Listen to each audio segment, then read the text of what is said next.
Wa an Abi Asma, diriwayatkan dari Abi Asma, annahu bahwasanya beliau dakhala telah sowan ala Abi Dzar atas sahabat Abi Dzar, wa huwa sedangkan Abu Dzar fi Rabadati di tempat yang bernama Rabadah.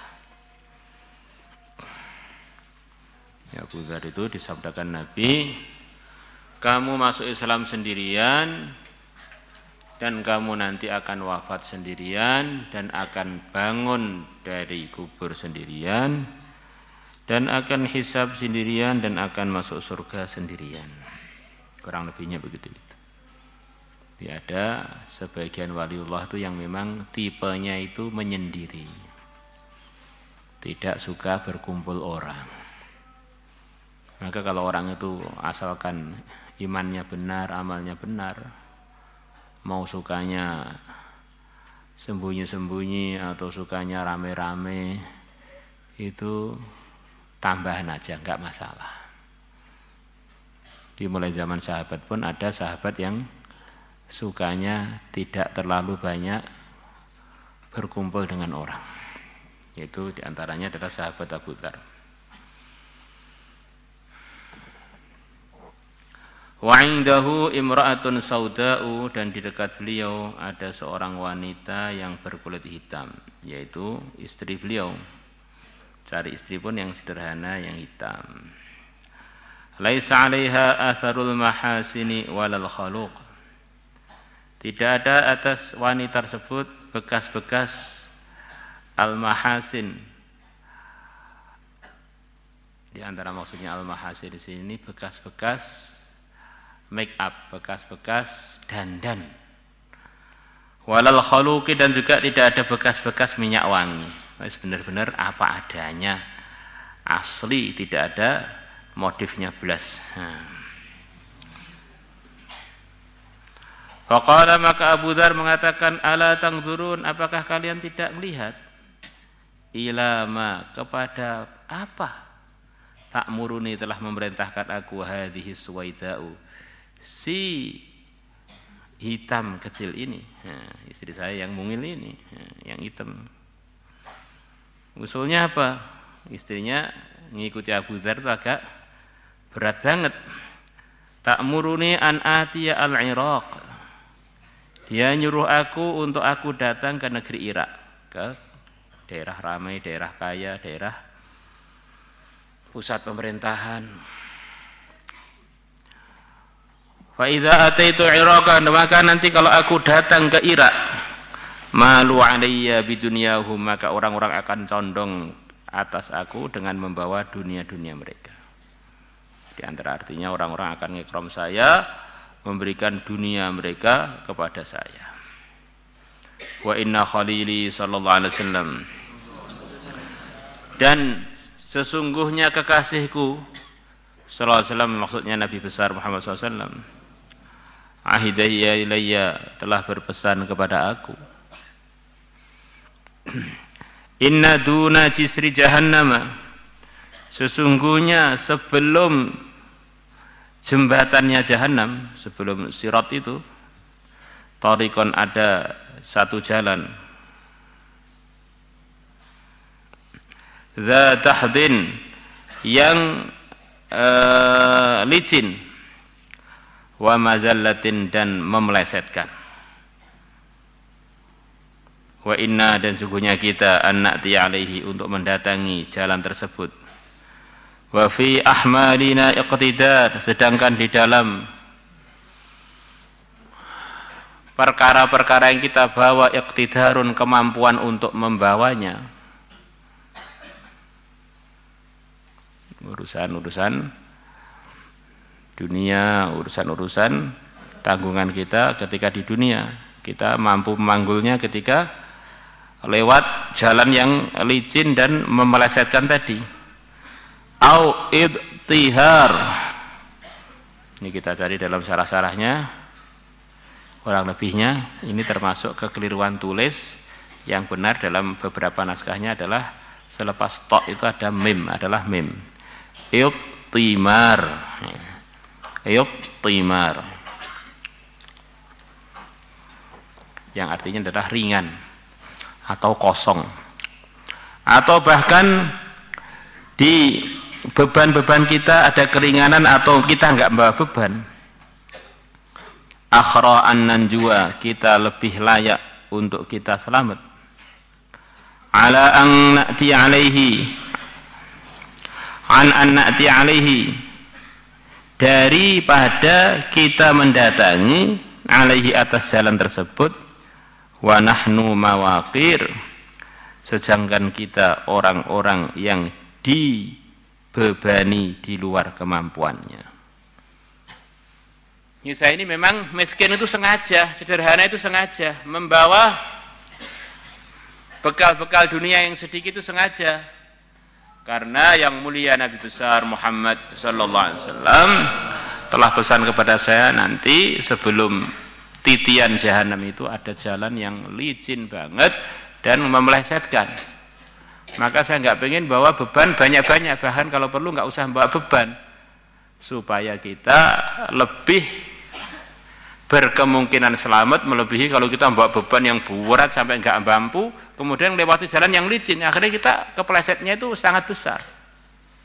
Jadi kalau kita ini nggak bawa apa-apa atau membawanya ringan di lumpur-lumpur yang licin, kita masih bisa menyeimbangkan diri. Harus bagaimana, Pak? Apa kita mau niru beliau? Wes miskin aja nggak usah bawa apa-apa nanti ke akhirat, sampai istrinya setengah nggak kuat, apa begitu? Ya, di antara yang bisa kita ambil pelajaran, orang itu bagaimana setiap sikapnya itu telah menyiapkan alasannya di hadapan Allah. Mau hidup sederhanakah? Mau hidup yang tidak sederhana? Mau yang banyak sedekah atau yang banyak qanaah? Banyak pilihan. Kebaikan-kebaikan itu banyak pilihan. Tapi jangan sampai kita milih yang tidak baik. Ya. Maka sahabat itu ada yang jadi pejabat, ada yang jadi rakyat, ada jadi orang kaya, orang sedengan, orang miskin, nikah berkali-kali, ngelamar ditolak berkali-kali, macam-macam. Yang penting pilihan ketakwaannya tidak pernah mereka tinggal. Yang repot itu kita milih yang bukan pilihan, milih kerugian, itulah yang enggak boleh. Mau niru seperti Abu Dzar, boleh. Mau niru seperti Sayyidah Aisyah suka sedekah, boleh. Mau niru Abdurrahman bin Auf ahli sedekah, boleh. Mau niru ahli ilmu, wahnya Sayyidina Ali, boleh. Yang enggak boleh itu jangan niru munafikin ketika ngaji bolos. Nah, itu enggak ada dalilnya yang diterima. Di kesimpulannya, ini bab sikapnya sebagian sahabat memang sengaja menyedikitkan urusan-urusan dunianya supaya nanti lebih berkemungkinan selamat ketika di akhirat. Ad-dahdu bid-dhadi al-mu'jamah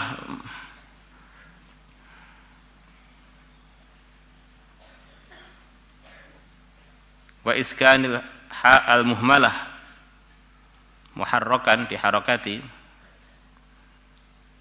Aidon huwa al-amlas wa zalik, adalah al-amlas yang mulus, yang tidak ada gerunjal-gerunjalnya, mulus, wa zalik dan licin. Wa qawlu ahra bil ha'il muhmalah maksura, tidak ada hamzahnya, maksura. Maknahu aula, lebih utama, wa aujaba dan lebih memastikan. Wal mawaqir ja'mu mauqur, wa huwa mauqur artinya alladzi orang humila fawqa taqatihi, yang dia dibebani di atas kemampuannya. Wa an Qatadah radhiyallahu anhu qala Rasulullah sallallahu alaihi wasallam, idza ahabba Allah azza wa jalla 'abda, kalau Allah mencintai seorang hambanya, hamahullahu dunya, maka Allah akan menjaga hamba tadi dari dunia. Ini di antara pemahaman banyak orang Islam yang diuji sedikit dunianya, urusan dunia enggak maju-maju. Maka bagaimana berhusnudzon kepada Allah lewat hadis yang barusan kita dengar. Di antara bentuk cintanya Allah kepada hambanya yang mukmin adalah dijaga dari dapat dunia. Kama yadhallu ahadukum yahmi saqimahul ma, sebagaimana terus-terusan tidak henti-hentinya salah satu dari kalian melindungi orang sakitnya dari air. Ada sebagian penyakit itu memang enggak boleh kena air, atau minum airnya pun dikurangi. Maka kamu punya orang yang sedang kamu rawat dalam sakit, yang sakitnya itu tidak cocok dengan air, maka kamu jaga jangan sampai dia kena air, jangan sampai dia kena air, jangan sampai dia kena air. Begitu pula, bukan karena tidak sayang pada si sakit, tapi karena saking sayangnya supaya orang yang sakit tadi tidak bertambah sakitnya, bahkan bisa sembuh. Maka kalau orang itu sudah takwa, kemudian diuji setiap usaha dunia, mentok, husnudzonlah, ini adalah dari bagian cintanya Allah kepada saya, supaya saya selamat, hisabnya ringan, masuk surga tanpa banyak terkendala. Jangan sampai ini dipahami umum. Pokoknya orang itu kalau dicintai Allah pasti melarat. Ya itu mungkin kamulah, tidak semuanya. Kalau semuanya repot, sahabat-sahabat juga banyak yang kaya. Para anbiya juga banyak yang kaya. Jadi di antara bentuk cintanya Allah kepada hambanya yang beriman adalah digagalkan urusan-urusan dunianya.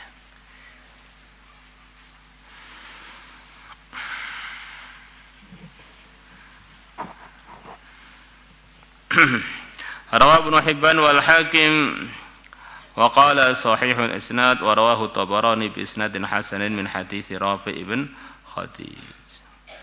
Yang kita sebagai pelajar ini yang kita perlukan adalah menyiapkan alasan yang diterima oleh Allah dalam setiap omongan, keputusan, langkah, melek dan merem kita.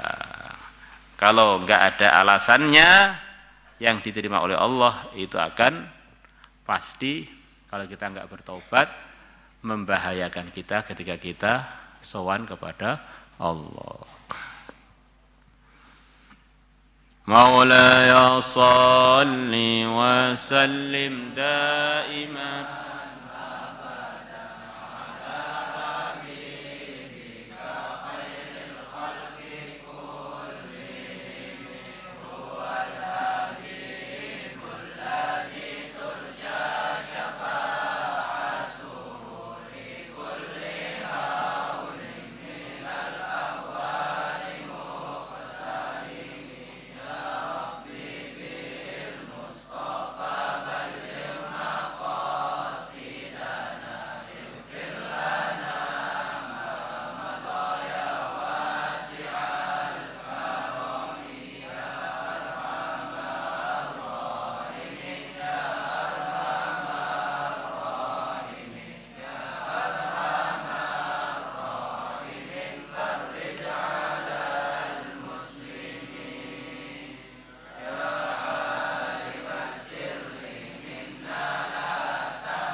salatullah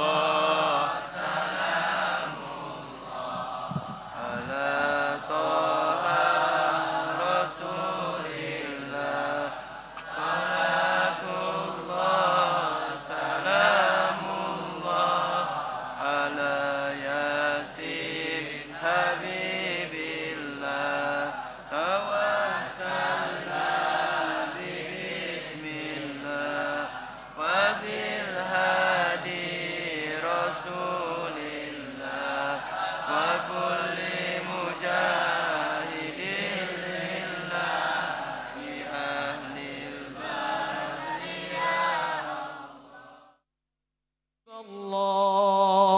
الله قد تجليت وقد ظهرت وقد ملأت قلبي يا روحي قد ملأت قلبي وجسدي